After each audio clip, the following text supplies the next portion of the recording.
camarades. J'entends nationalisation et je vois les camarades de l'hôpital là-bas. Et peut-être certains dans ce pays se disent que la nationalisation, c'est la solution à tous nos problèmes. L'hôpital, ça fait longtemps qu'il est nationalisé et on voit dans quel état il est. Parce que les camarades, en face, ils se serrent les coudes.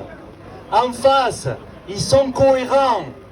On peut rigoler du fait que la mairie de Toulouse, elle ait bloqué le tramway pour qu'il y ait moins de monde à notre mobilisation d'aujourd'hui. Ça peut nous faire sourire. Mais enfin, ça ne vous a pas échappé. Les annonces d'aide publique, les milliards, ils sont tombés avant les élections municipales. Les annonces de licenciement, elles sont tombées après. C'est comme ça qu'on sauve une ville au service de la droite. C'est comme ça qu'on sauve une ville au service des intérêts du capital, au service des intérêts d'Airbus. Voilà ce qui est en train de se passer et voilà ce que nous combattons. D'ailleurs, tiens, je vais enlever ma casquette là aujourd'hui, parce que je pense que c'est pas le soleil qui est en train de taper sur la tête des salariés. Ce sont les patrons qui tapent sur la tête des salariés. Ils sont bien aidés en ça, mais on a décidé de ne pas les laisser faire. Il y a des journalistes qui me disent « Ouais, mais avec le Covid, qu'est-ce que vous pensez de la situation ?» La question, s'il n'y avait pas eu le Covid, mes camarades, est-ce que vous pensez qu'on serait là aujourd'hui à affronter des plans de licenciement sans précédent? Eh bien oui, on serait là aujourd'hui. Parce que les plans de licenciement, ils sortent des tiroirs. Ils existaient déjà. Le syndicat d'Air France vient de nous le dire. Le problème d'Air France, c'est pas le Covid, c'est pas les avions vides. Ça, c'est passager, si on peut dire pour Air France. Le problème d'Air France, c'est que la direction, les actionnaires, avec un État français majoritaire, ont décidé de faire passer le taux de profit pour les actionnaires de 2% à 8%. Et pour ça, il faut virer les salariés, il faut diminuer les salaires. Voilà le problème d'Air France. Le problème d'Airbus, mes camarades, il n'y a pas de problème d'Airbus. Lorsqu'on est une entreprise, une des plus riches du monde, qui s'assoit sur un matelas de 30 milliards de trésorerie, des tas de pays en rêve, il n'y a pas de problème, mes camarades. Le problème d'Airbus, c'est de rentabiliser encore plus l'activité pour ses actionnaires. Et main dans la main avec Air France, main dans la main avec l'État français, qui sont tous les deux actionnaires majoritaires, ils remplacent les avions construits à Toulouse par des avions construits au Canada et aux États-Unis, par des sous-traitants au Canada et aux États-Unis.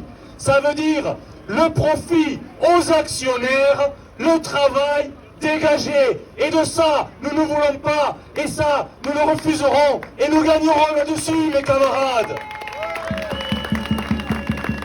Parce qu'enfin, le vrai partage des richesses, l'appropriation de la richesse créée, elle se fait par nos salaires. Et quand je dis qu'en face, ils sont cohérents, nous avons encore besoin de discuter avec les salariés pour accroître encore plus la cohérence de notre démarche. Le Ségur s'est terminé hier soir. Mes camarades, qui pourrait penser qu'alors que les licenciements se multiplient, alors que les emplois dégagent, que les salaires diminuent, que les cotisations sociales sont attaquées, qui pourrait croire que l'hôpital va embaucher?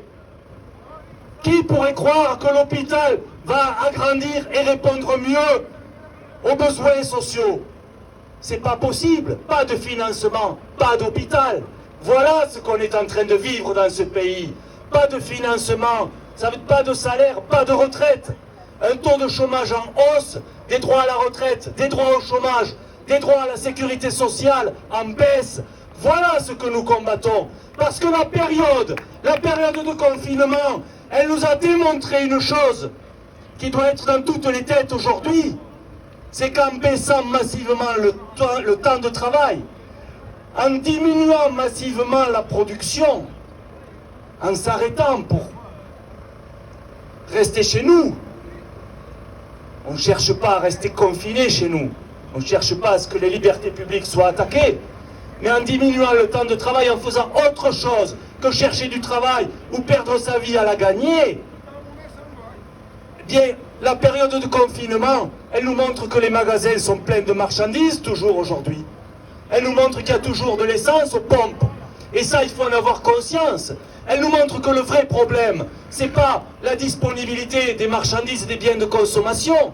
Le vrai problème, c'est l'accès à la consommation et le choix à un travail, à une activité, à des modes de consommation, à des modes de vie différents. C'est le choix, le défi du temps, c'est le choix de l'émancipation, mes camarades.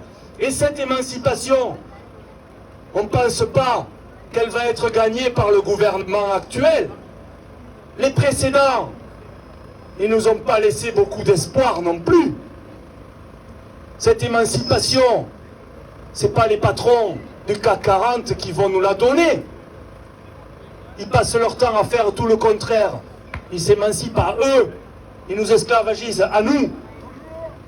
Nous, les camarades, cette émancipation, on la gagnera en avançant, en allant toujours plus loin dans la prise de contrôle des entreprises. C'est ce que nous devons viser aujourd'hui, la prise de contrôle de l'outil de travail. Les salariés doivent avoir des droits sur le contrôle des entreprises, sur le contrôle de la production, sur comment travailler mieux, comment travailler tous. Et ça, nous allons nous battre pour le gagner, mes camarades.